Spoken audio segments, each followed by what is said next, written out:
Hi friends, it is Deanna Willison with Our Blooming Catholic Life, and I'm here with more books. As a secular Franciscan candidate, I have what's called a sponsor, and that's somebody who is already permanently professed in the order, who meets with me and guides me, and we chat on the phone, and sometimes she randomly sends me gifts, and this was a package I got from her. These are not books I had, which is very hard for me, so it's kind of surprising that she found books I didn't even have. So let's see, this is on Thomas Merton, Poet, Prophet, and Priest. It's by Jennifer Fisher Bryant. I admit I really don't know much about Thomas Merton. He was says here, he's a Trappist monk who became one of America's most compelling spiritual figures. She begins with his birth and outlines the events that led to his Catholic conversion and subsequent entry into the Abbey of Gethsemane in Kentucky. Describes his prolific writing career, commitment to civil rights and peace movements of the 50s and 60s, and his passion for bridging the differences between the great religions of East and West. An unlikely path for a priest who had pledged himself to a life of silence and prayer. So let's jump in and see what it looks like. This is actually Erdman's Books for Young Readers. Well, yay, this is going to be an easy read. That was a surprise. It was 1997. Okay. It says it's for Lee and Neil, Les and June, with love and gratitude for your encouragement and support. So very simply, it starts with his ordination and then jumps back to beginnings. Very interesting. Even European roots, escape to England. This is very interesting. Like, I'm drawn into his journey just by reading these. Very interested now just by reading the table of contents. And she does then listed back her sources, suggestions for further reading, a selected bibliography, acknowledgments, and there's an index at the end. Very interesting. It's just so wonderful that it starts with his ordination. What a glorious night for any priest. I can't imagine the night before your ordination. How exciting. And there's something peeking out at me here. It's a little bookmark. Okay. I'll have to ask about that. That's a very Franciscan looking bookmark. Let's just jump and read a tiny passage. Oh, there's pictures. It didn't even tell us that there was going to be pictures. It's one of those books with the pictures in the middle. Good to know. Always excited about that. It was a decently large section there. It's a number of pages. Okay, well, I'm just going to open up and read us a little bit from it. Oh, that summer brought the beginning of a different kind of struggle to Tom's life.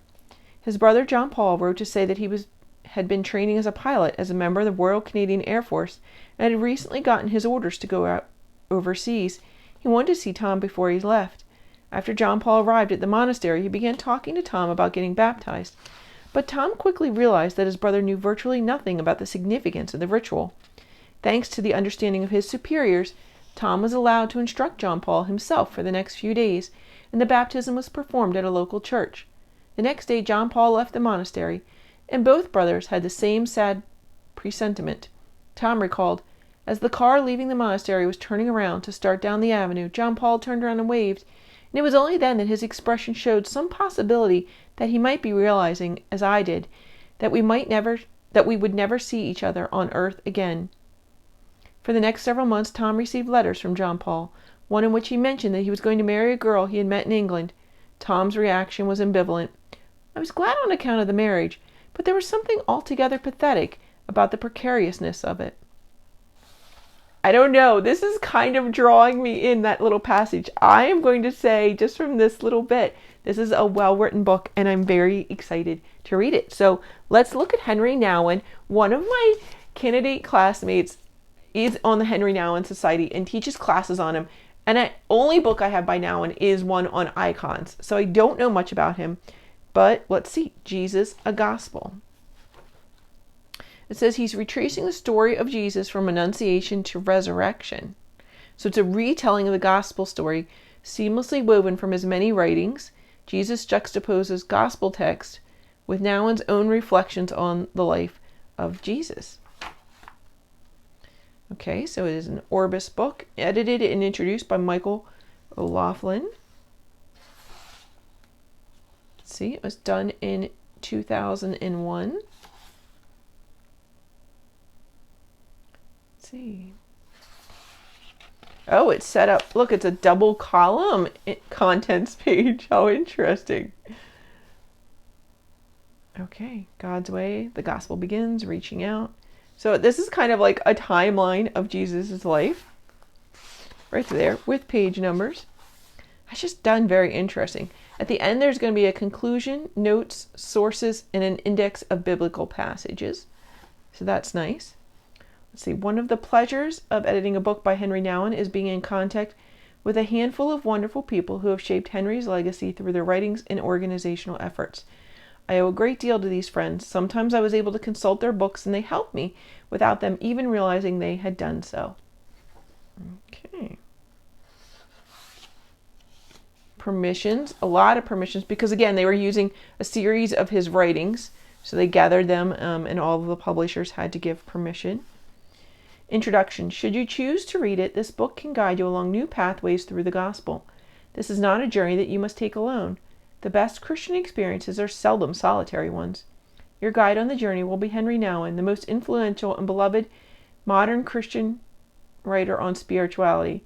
As you move through this familiar but ever surprising landscape, I'm confident that the message of Jesus will sound a new note within you. Henry Nouwen had the unique ability to find new, deeper meaning in the gospel and open the hearts of his readers to its messages about Jesus and themselves.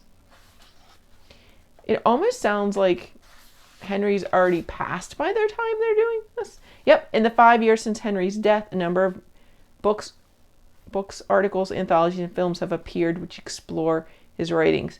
Okay, so this is actually written after he has passed, so that's very interesting. Let's see. So they have some artwork as well. Spiritual living. It's interesting because here's a Bible verse. Here is a period. I'm not even sure who that's written by. And then this is over here is like quotes. I'm not entirely sure. Maybe I should have read more about the layout here because this is interesting.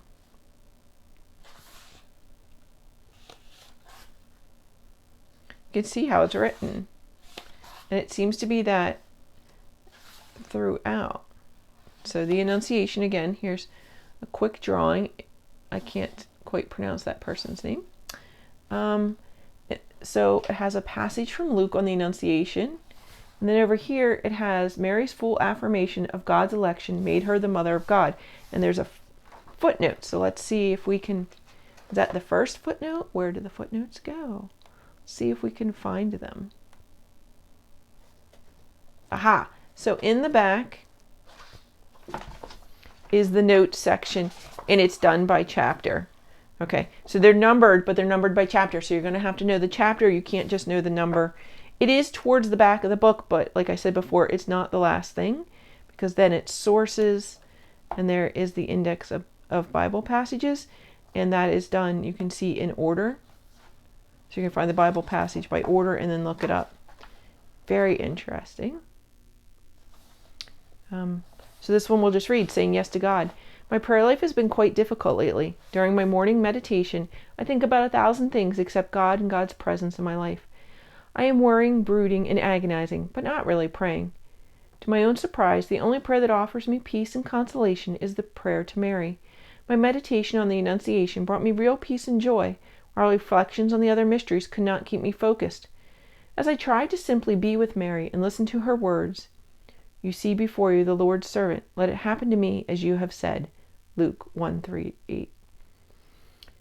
138. I discovered a restful peace. Instead of thinking about these words and trying to understand them, I just listened to them being spoken for me. Mary is so open, so free, so trusting.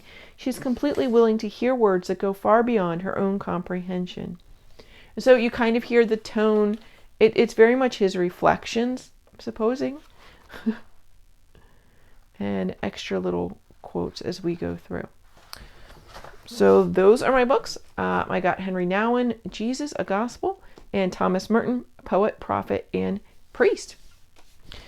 Thank you, friends, for watching, and have a blessed